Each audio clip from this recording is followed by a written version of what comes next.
Therapeutic art is basically a form of therapy, but instead of solely relying on verbal communication, um, it's a creative process used. So you have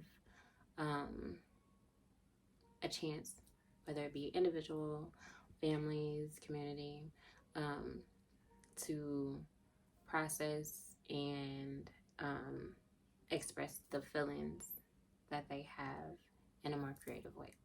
So, art. Art is not about staying inside the lines. Art is not about being perfect. Um, Art is really the process of feelings, emotions, and uniqueness of an individual.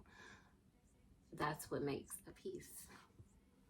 Most people learn that they're no good at making art when, in fact, art making is an inherently human process. So each individual should be able to access it. Materials that are used in therapeutic art: paintings, drawings, sewing, collages, sculpting, um, creative movement.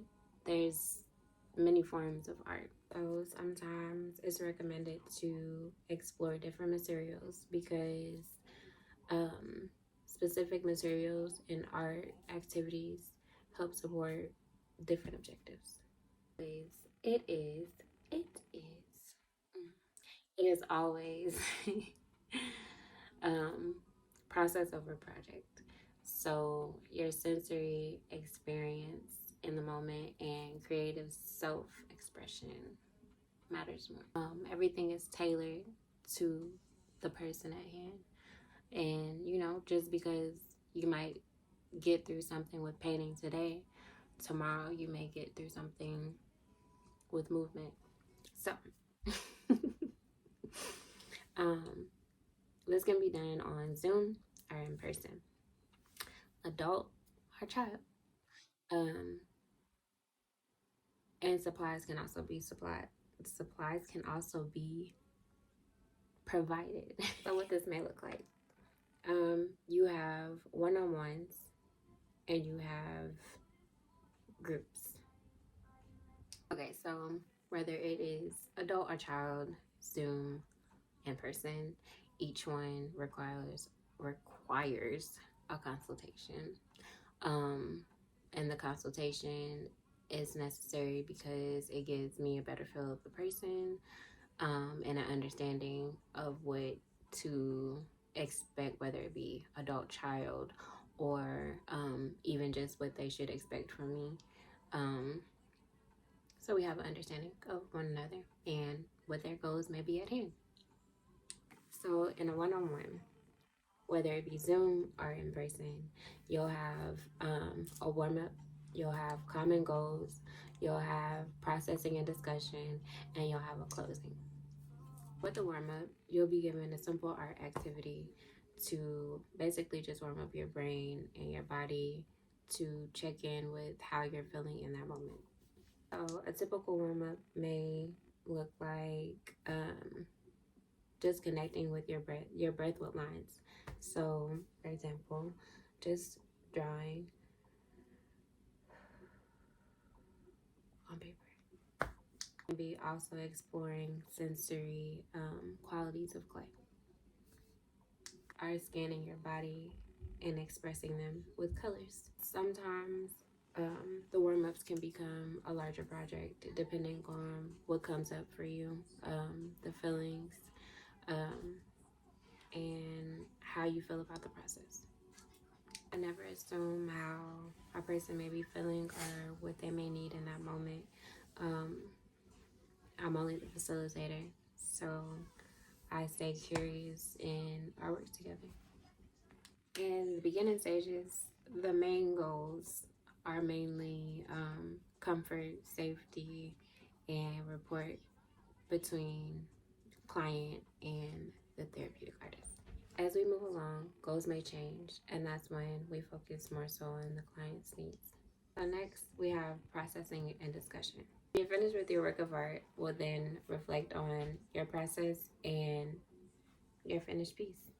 This reflection can be through verbal processing, it could be through silent processing, it can be through writing, um, gesture, or even more art. Reflecting can happen at the end of a session or in between the session.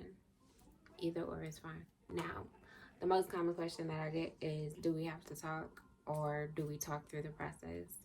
Not everybody wants to talk. Some people like to process things through their head and allow it to flow through the whole session. Sometimes they talk after, sometimes they don't.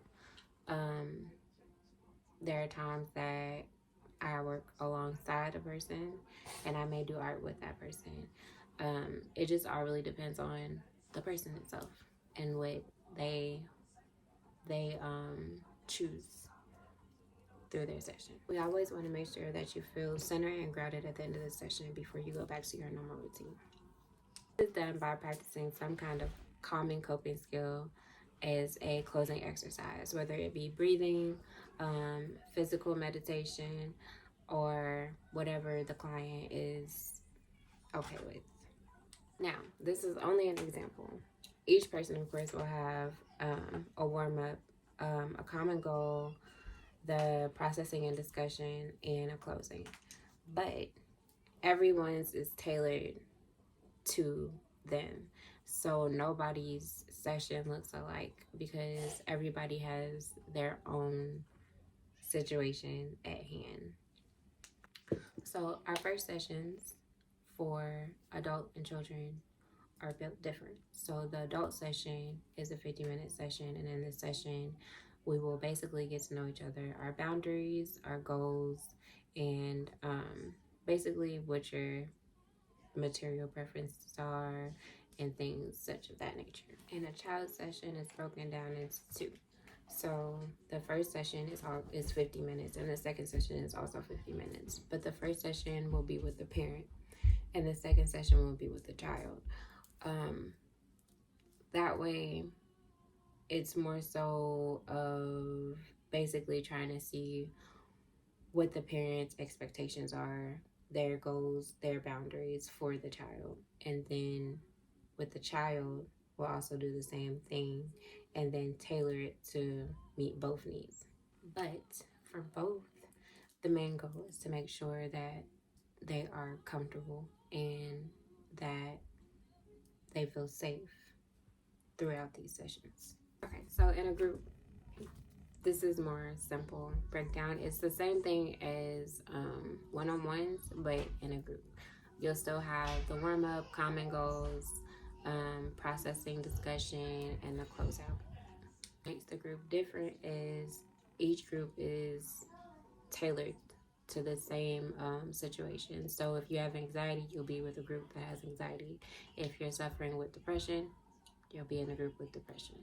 Groups they actually become more helpful because you have more people who are able to relate to certain situations and certain feelings and watch some people overcome the same situation that they've been through or whatever the case may be and support each other throughout the process. So usually these pricings, let's talk about prices. So Zoom group is $65. Zoom group with supplies is $75. Zoom individual is $80. Zoom individual with supplies is $90. Person group is $100.